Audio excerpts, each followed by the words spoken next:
こんにちは、いくです。今回はリップペンシル、リップベース、おすすめのリップの紹介動画になります。リップペンシルとそれに合うリップを教えてくださいっていうのとか、グレー系のリップの比較してほしいっていうリクエストとかがあったのと、前回出したベスコスの動画でもリップ系は入れてなくて、YouTube ショーツでリップコンボを上げてると思うんですけど、もうリップメイクが大好きで好きなリップがたくさんあったので、リップ系でまとめて動画にしようかなと思っております。もちろんリップ単体で塗っても可愛いんですけど、リップペンシルとかリップベースを使うことによってさらにメイクのお悩みとかを解決することができます。リップペンシルの方は最近流行ってるこの中顔面の短縮のために陣中を短く見せるっていう効果と、唇をふっくら大きめに拡張してオーバーリップに見せるっていう役割があると思ってます。次にリップベースの方は韓国コスメあるあるだと思うんですけど、画像で見た色とで見た色が違う問題、グレーみが足りなかったりとか、あとは自分の唇の色が出てきちゃってリップの色が綺麗に出ないっていうパターンもあると思います。なので自分の唇の色を消してフラットにするっていう役割と、ベースでくすみカラーを足すことでニュアンスカラーにチェンジすることができます。大前提として私は明るめのトーンのものよりも暗めのトーンのものが好きなので、落ち着いたトーンが好きな方に特にご参考になると思います。まずはお気に入りのペンシルとそれに合うリップの組み合わせをご紹介します。ペンシルはベージュ系、ピンク系、モーブ系でそれぞれおすすめのものを紹介したいと思います。まずはベージュ系のリップペンシルからスウォッチしてみます。ベージュブラウン系でおすすめのリップペンシルです。上から AOU、クリオ、ハートパーセント、ロムアンドになります。AOU がアーモンドっていう名前の通りくすんだベージュっていう感じの色で、隣のクリオ2種類はヘーゼルナッツトープとコージーヌードなんですけど、ヘーゼルナッツトープはもうちょっとアッシュっぽいベージュで、コージーヌードの方が温かみのあるベージュです。この中だとハートパーセントのサーモンベージュが一番明るくて、さっきのコージーヌードをもうちょっと明るいベージュにした感じです。最後のロムアンドは一番ブラウン味が強くて一番濃い色になってます。上の3つは削るペンシルタイプなんですけど、それぞれスルスルスルって塗れるんですけど、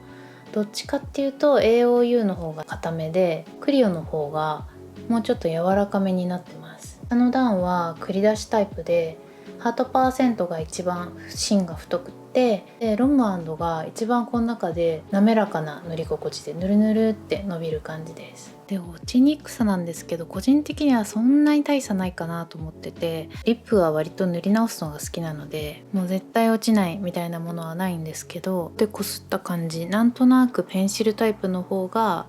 ピタッと肌に密着してくれてるような感じはします。ペンシルを塗る前に軽く唇のシェーディングをしますね。こちらのジュディドールのメリハリマスターパレットの01クールトーンのここの色を使っていきます。陣中と鼻の下、唇の下に入れてオーバーリップのベースを作っていきます。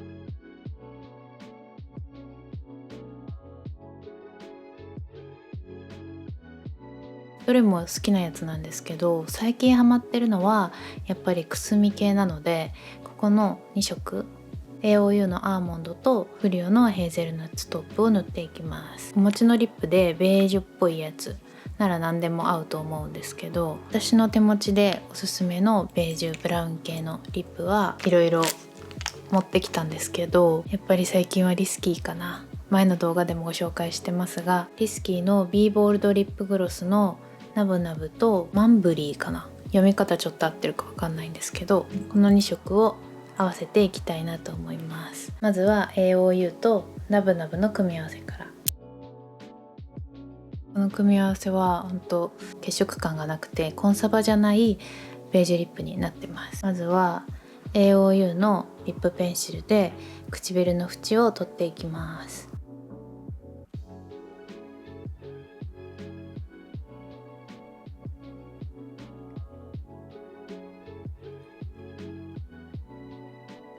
唇と肌の境目を塗りつぶしていくような感じで、そこからちょっとオーバー気味に引くことで唇がじんわり大きく見えるので、上側は特にここの唇の山を潰して上に広げてあげることで陣中を短縮していきます。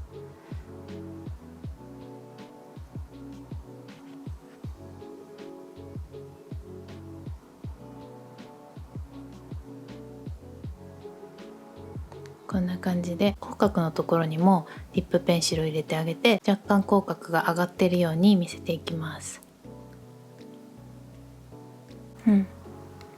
こんな感じ。そしたらさっき描いた唇の上のシェーディングのところにも若干この色を薄くぼかすと、唇からこのシェーディングまでこうじわーって自然にグラデンになってくれるので、若干ぼかします。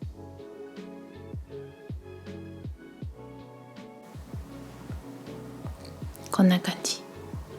短縮してオーバーリップのベースを作りました。そしたらこれに合う色のリップを塗っていきます。めっちゃ可愛い。この2つのリップコンボがこんな感じです。めっちゃ可愛いです。ベージュのメイクにぴったり。次こっちのクリオのヘーゼルナッツトープとウィスキーのマンブリーに行きます。同じようにリップペンシルでまずは縁を取っていきます。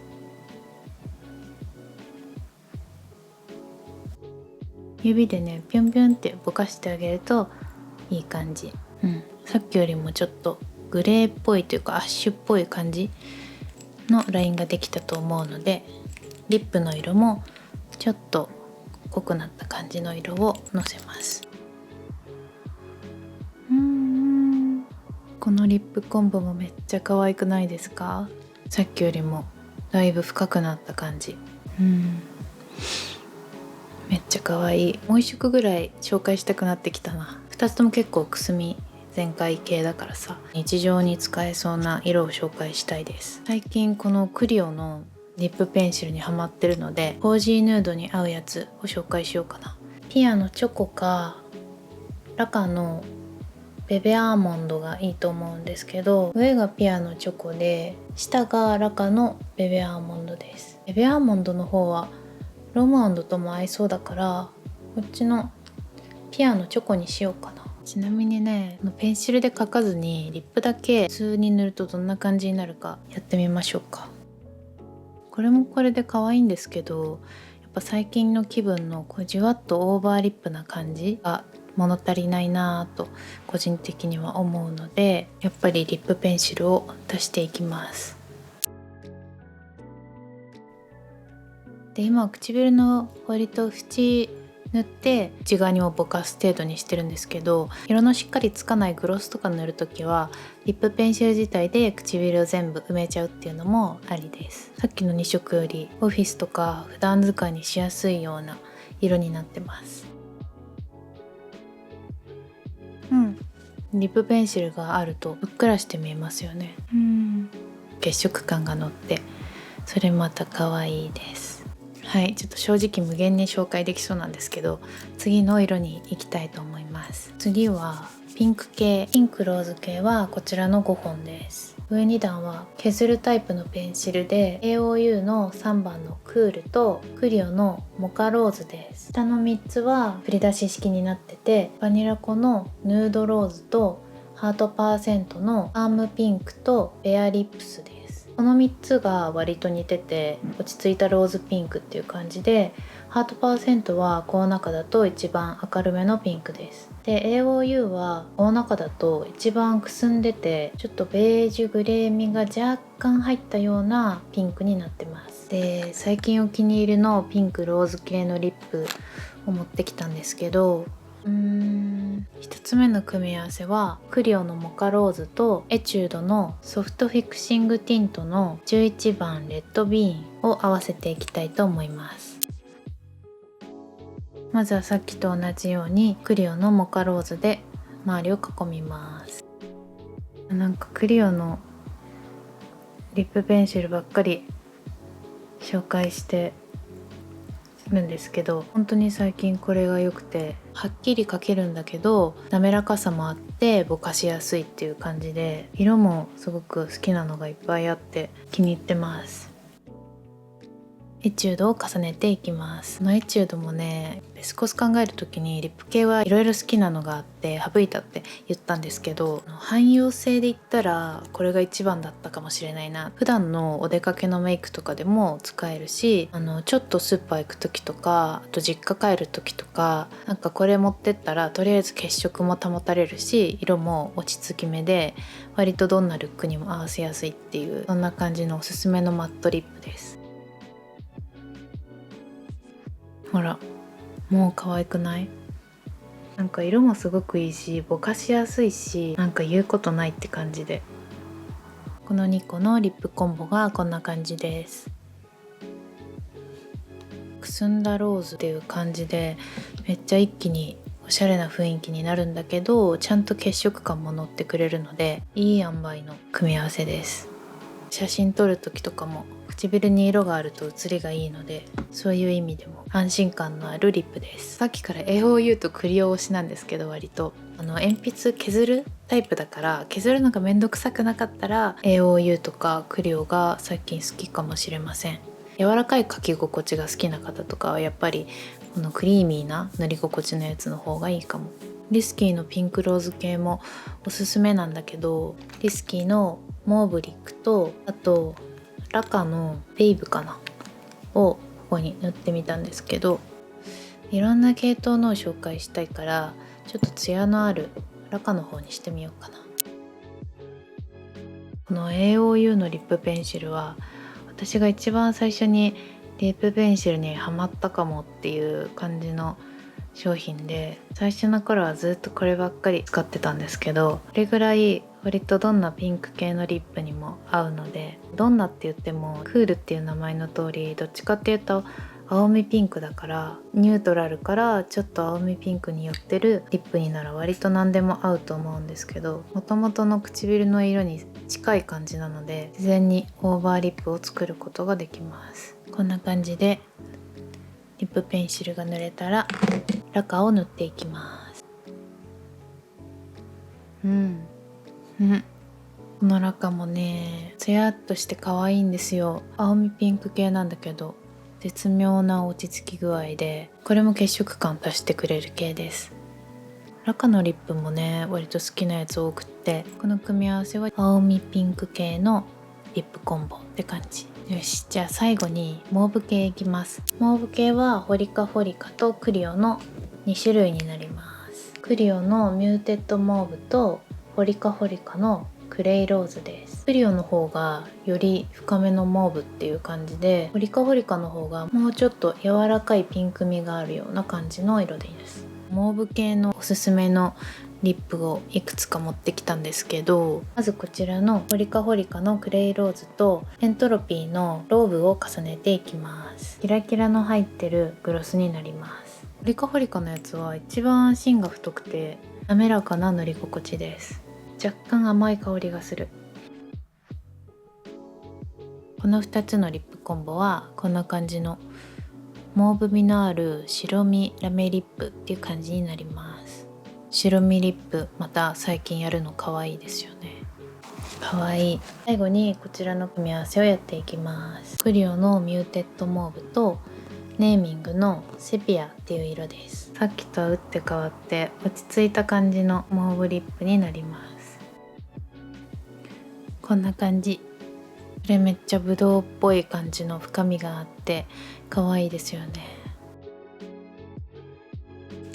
で、次リップベースなんですけど、2カテゴリーあって、1つ目がこちらのジャビン・デュソールのリッププライマーのペールベージュです。まず唇の色をフラットにベージュに整えたい方にはこちらがおすすめで、ファンデーションでこうやってペンペンペンって消してもいいんですけど、こっちの方がプランプ効果も少しあって、でピタってくっつく感じなのでリップに特化してて使いやすくなってます。こんな感じのベージュで、これを先に塗っておくと自分の唇の色を消してフラットなベースを作ることができます。で特にご紹介したいのがもう一つのニュアンスカラーを足す系のベースで5種類を比較してご紹介しますね。最近よく見るグレー系のベースをいろいろ買ってみたんですけど、カラーグラム、バニラコ、H、ジャビンドソールです。でこっちに行くにつれてグレーモーブ味が強くなっていくので、一番まろやかなのはこちらで、モーブ味が強くなるのはこちらです。まずカラーグラムのギークヌードカラーカバーティントの5番セメントっていう色なんですけど、白身ピンクが入ってるグレーみたいな感じで、柔らかいグレー味が足される感じ。次がバニラコのリーバイバニラカバーリップベースのフルグレーです。これはね、塗り心地が個人的に好きで、最初はものに比べて硬いかなって思ったんですけど、このピタッとした感じが唇に塗りやすくって割と使ってます。次は特に有名な H のブラーティントの01番デイリーです。これはこの中で一番ふわふわってした感じの塗り心地で、ちょっと厚みが出る感じのリップで、色目的には最初のカラーグラムをもうちょっと濃くグレーにした感じで、最後にこれはグレーっていうよりもグレーモーブって感じなんですけど、ジャビンドソールのリッププライマーの05番ペールオーキッド、これはリキッド状のタイプで一番モーブっぽい感じの色になります。グレーリップの比較こんな感じで、この上にピンクっぽいリップを重ねてみたいと思います。このラカの201番ミロ、これ単体だとこんな感じの彩度若干高めの色になるんですけど、これをくすませてみたいと思います。カメラ越しでこの差がどのくらい伝わるかわかんないんですけど、こんな感じでくすませるとこんな色味になります。どれもちょっとグレー味が乗るっていう感じなんですけど、ちょっとずつニュアンスが違って、カラーグラムはやっぱりちょっとまろやかな感じのグレーが入る感じで、この下のバニラコはベージュっぽいグレーって感じで、この下の H はカラーグラムよりも若干くすみが強いかなっていう感じで、一番最後のジャビンドソールの方は青みグレーが混ざる感じです。わかるかな？個人的に最近この中でよく使うのは2番目のバニラコと3番目の H なんですけど、やっぱりバニラコの方は固めな分塗った時にピタッてする感じが好きで、 H の方はこの中で一番求めてるグレー味を足してくれる感じなのでよく使ってます。唇の上でこの比較をやってもあんまりカメラで伝わらないと思うので、多分皆さんが一番目にしてるんじゃないかなっていう、こちらの H のグレーのやつを塗ったバージョンと塗ってないバージョンで比較していこうと思います。あと最近加わった新たに好きなくすんだブラウンっぽい色味を足したい時にお気に入りのベースがあって、同じくジャビンドソールの12番のペールブラウン、これこんな感じのブラウンで深みとくすみブラウン味を足したいっていう方はこちらもおすすめです。じゃあまずその唇の状態にさっきと同じくラカのミロを塗ってみます。かわいい。これはこれで色がしっかりのってかわいいんですけど、 H でくすませるとどうなるか塗ってみます。グレーっぽく血色感を消してくれます。一回押さえてなじませたらミロを塗っていきますね。サイドがちょっと抑えられたの分かりますか？色がねパーンって前に出るよりはニュアンスカラーっていう感じになって、最近個人的にやりたいメイクの落ち着いた雰囲気に合ってるんですけど、鮮やかすぎるなみたいなリップを少しくすませると何がいいかって、普通に可愛いなっていうのもあるし、ワントーンメイクがやりやすくなるっていう利点もあります。ワントーンメイクも最近流行ってるメイクスタイルだと思うんですけど、鮮やかなリップを1点ここに置いた場合、ワントーンにするにはほっぺとアイメイクも割とその鮮やかめの赤でメイクすることになると思うんですけど、それだと日常に合うようなルックって作りづらいのかなと思っていて、アイシャドウとかチークとかと同じくらいの色までリップの色をくすませることによってワントーンメイクがしやすいっていう色味になるのかなっていうふうに思うので、持ってるリップをちょっとグレーっぽくニュアンスっぽくしたいっていうのも叶えられるし、ワントーンメイクもしやすくなると思います。はい、じゃあちょっともうリップについて熱弁しすぎて撮影時間が半端ないことになってるので、そろそろ終わろうと思うんですけど、リップペンシルとリップベースとリップの動画いかがでしたでしょうか？お伝えしたいことが多すぎてうまくまとまってるかな好きなリップは多すぎて全部入れきれなかったんですけど、またそれはショーツのリップコンボとかでそちらを載せていこうかなと思います。陣中短縮とかオーバーリップのリップペンシルどうしようかなって迷ってる方とか、グレー系のリップベースどれ買ったらいいかわかんないっていう方のご参考になったら嬉しいです。最後まで見ていただいてどうもありがとうございました。あと動画の最後になったけど、これが2026年の初めての長尺動画になるので、皆さん今年もどうぞよろしくお願いいたします。一緒に可愛いメイクいっぱいしていきましょう。少しでも参考になったよっていう方はいいねやチャンネル登録やコメントで応援いただけると嬉しいです。また次の動画でお会いしましょう。バイバーイ。みんないい年にしようね。